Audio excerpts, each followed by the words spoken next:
Madam Chief Justice and President of the Supreme Court, Madam Deputy Chief Justice,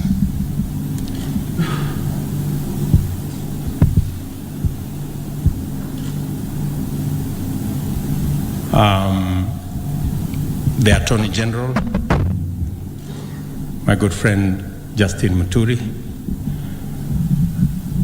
ministers present, distinguished ambassadors present and high commissioners, distinguished ladies and gentlemen, I will not forget judges of the Supreme Court. Good morning.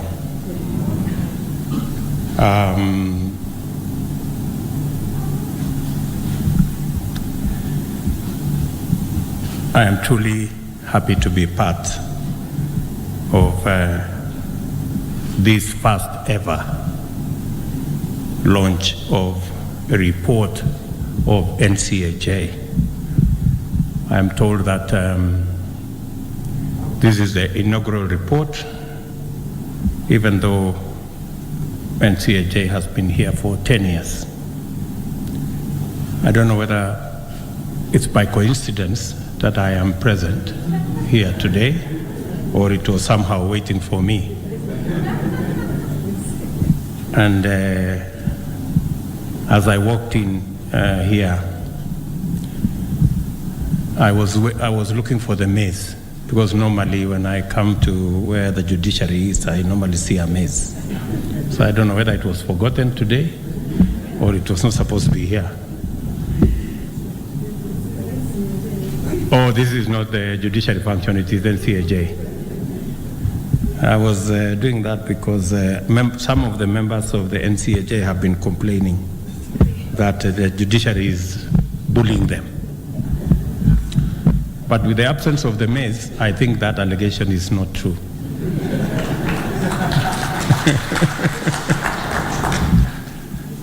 But I'm honored to be here for this launch. It is highly encouraging to observe such an impressive assembly of diverse actors united in common endeavor. The struggle for a just society is a noble end in and of itself.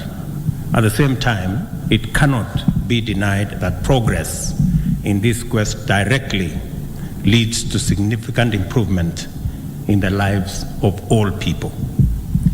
The efficacy of our justice sector, whether and how we uphold the rule of law and administration of justice, is key to the performance of the institutions of our political economy.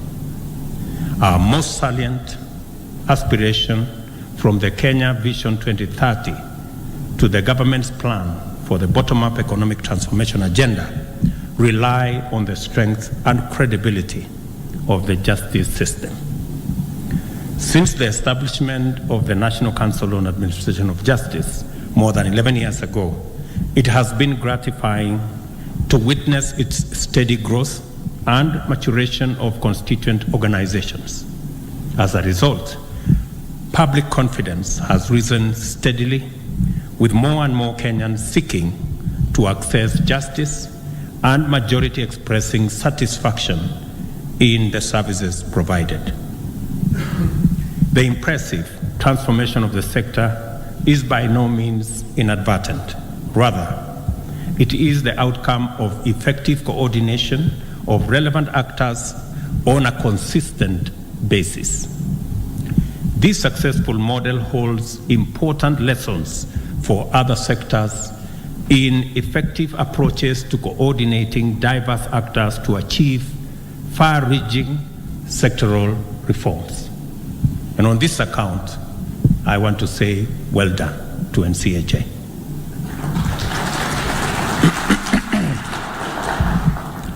I note with great appreciation that despite these considerable achievements, you are not resting on your laurels. The good work continues, building on the encouraging achievements from past efforts. This is why the current strategy is titled A Coordinated and Cohesive Justice Sector Serving the People of Kenya. The government pledges its support to NCAJ to deliver on this plan, particularly on the 7 priority areas. 1, strengthened NCAJ coordinating mechanism for improved access to justice. 2, enhanced criminal justice reforms. 3, strengthened court users committees to coordinate justice at all levels and especially at the local level. 4, improved access to justice for vulnerable groups, enhanced civil sector justice reforms especially. 5, strengthened partnerships. And 6, stakeholder engagement. And finally, effective monitoring and evaluation for the justice sector. The coordinating mechanism, which is responsible for many achievements, is due for enhancement if the sector is to rise to its next level of efficiency and efficacy. It is time to also enhance criminal justice system reforms. Apart from credible and expeditious due process, criminal justice must evolve to catch up with best practice and respond to the common sense of basic fairness. For example, delays in cases is more prejudicial than the eventual penalty of conviction. The prejudice is compounded where the accused turns out not to be guilty. Custodial sentencing should not be default conviction, especially where petty crimes are involved. Similarly, there are many instances in which the use of technology, the use of alternative resolution approaches, the use of alternative to prosecution could go a long way in achieving substantive justice without overburdening the criminal justice system. The need for robust integrity assurance framework is a critical priority for NCAJ. The NCAJ's Committee on Anti-Corruption must deliver a strong, clear message to the nation that zero tolerance to corruption is a meaningful proposition, and that the credibility and legitimacy of justice sector institutions must never be taken for granted. The NCAJ's strategic emphasis on the enhancement of access to justice by vulnerable groups is commendable. Particularly noteworthy is the escalation of efforts to improve the protection of children by the Committee on Child Justice, which culminated in the enactment of the Children's Act 2022. Every endeavor to advance the interests of children guarantees a strong future for our nation. Our children, therefore, matter, and the NCAJ's efforts are especially commendable. And as I said the other day, it is our collective responsibility as parents to make sure that we participate in ensuring that our children, whether in school or out of school, are within our watch so that they don't suffer the consequences that Madam Chief Justice has enumerated. I also appreciate the admirable work to enhance effective access to justice for groups whose freedoms and rights have traditionally been encumbered by stigma. These include persons with mental illness, intersex persons, as well as survivors of sexual and gender-based violence. It will come as no surprise that I am keenly interested in the NCAJ's model of grassroots service delivery. The court users committees are focal points in a democratized bottom-up justice process. I commend this model unreservedly. Both the coordination of actors and delivery of services will increasingly depend on the extent of adoption and deployment of technology. The transformational power of technology remains underappreciated. It can transform the weakest link into a model and a threat into opportunity. I am confident that as chair of NCAJ Committee on ICT, Mr. Justice Isaac Lenaola is alive to all these possibilities and is providing leadership in the direction of the future. And maybe to confirm to you that the government of Kenya, we have now sorted out all the issues that encumbered our digitization of government services under the e-citizen platform. And in a couple of weeks, we will roll out a robust program on digitizing all government services, 5,000 government services. We will give. In this process, we will work with the judiciary to see whether we can build synergy in digitization of services in the judiciary so that we can support a seamless technology use across government. We have also, we are working also on a program to ensure that that digitization exercise enables government to collect taxes. And I encourage the judiciary to support the process of government raising taxes by kicking out all people who are seeking refuge in the judiciary and who have refused to pay tax. I think the judiciary should not give them a safe haven. I have already discussed with the Kenya Revenue Authority that no matter should go to court unless it must, that we should try and sort out all matters, try to talk to our customers, try to talk to all taxpayers, try and resolve all the issues out of court. So whenever you see a matter now appearing in court, please know that we have exhausted all efforts to try and resolve that matter out of court and help us so that people who don't want to pay tax do not find any refuge in our court system.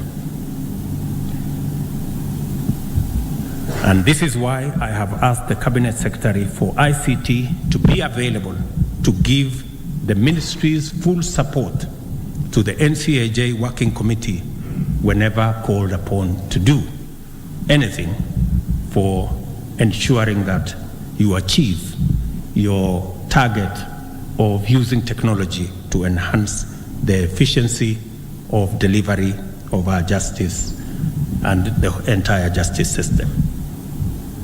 The maturation of the NCAJ and its legacy of significant achievements have firmly demonstrated that it is indispensable to the transformation of the national framework for access to justice and especially inclusive justice.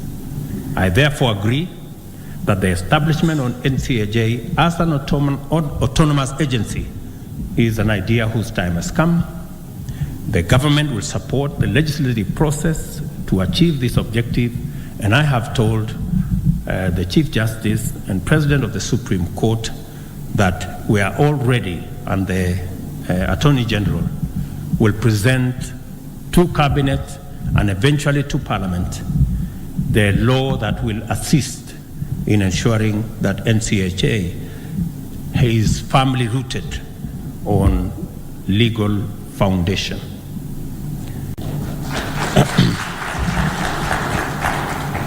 Finally, I wish to reiterate our pledge that despite prevailing budgetary challenges, we will unlock financial resources necessary to enhance access to justice in terms of infrastructure as well as personnel. I have agreed with the Chief Justice this morning that the pending 4 small claims courts in Nairobi, I will talk to the governor of Nairobi so that we can expedite the completion of these courts, because small claims courts are a bottom-up benefit, and therefore, Madam Chief Justice, within the next 90 days, we will give you the 4 courts in Nairobi that have been outstanding so that you can set up the small claims courts in the various areas of Nairobi County. Also, to support the judiciary's effort in ensuring that there is efficient delivery of justice, I have asked the Attorney General to present the 2 bills that have been outstanding for a while now to Cabinet tomorrow. The pensions for judges, which has been pending for, I'm told, 4 years. We will approve it tomorrow. We will consider it in Cabinet tomorrow and forward it to Parliament for enactment so that we can support the judges. And I am told by the Chief Justice that this will be a contributory scheme, which is what we should be doing, and it will go a long way in building resources and savings in our country, and therefore it has my full endorsement that this should be the way to go. Again, to support the efficiency of our judicial system, the tribunals bill will again be presented to Cabinet tomorrow, again, so that we can be able to support the judiciary, provide the infrastructure for ensuring that we decongest our court system by making sure that the support system in the tribunals are working. Again, it will assist us in making sure that justice is delivered efficiently.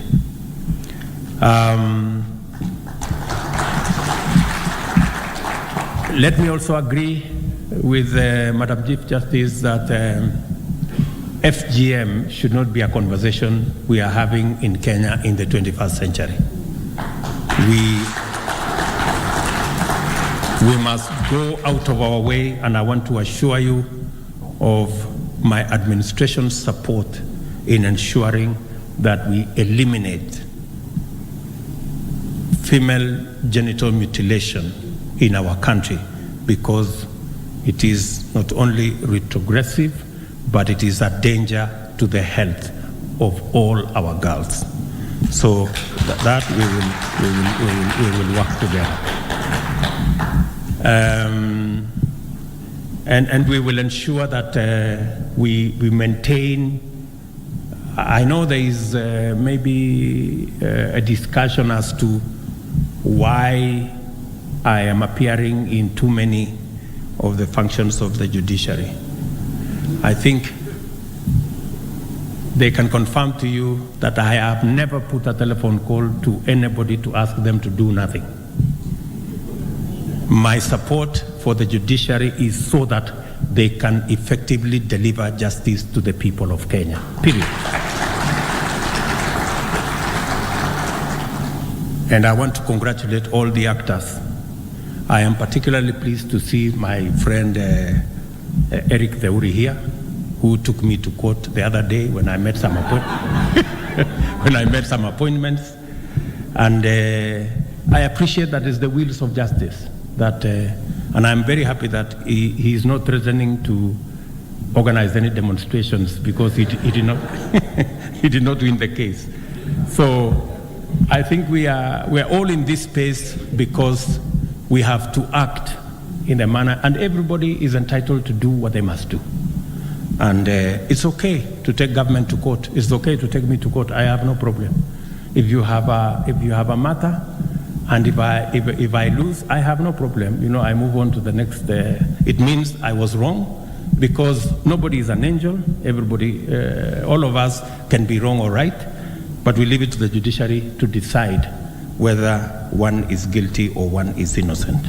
I think that way we will be affirming the foundation of the rule of law in our country. I congratulate the NCAJ for your fine achievements. I note that this has been made possible to a great extent by the diligent execution of your strategic plan.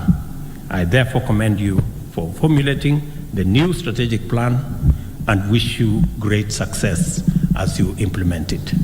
Asanteni sana, and may the good Lord bless you.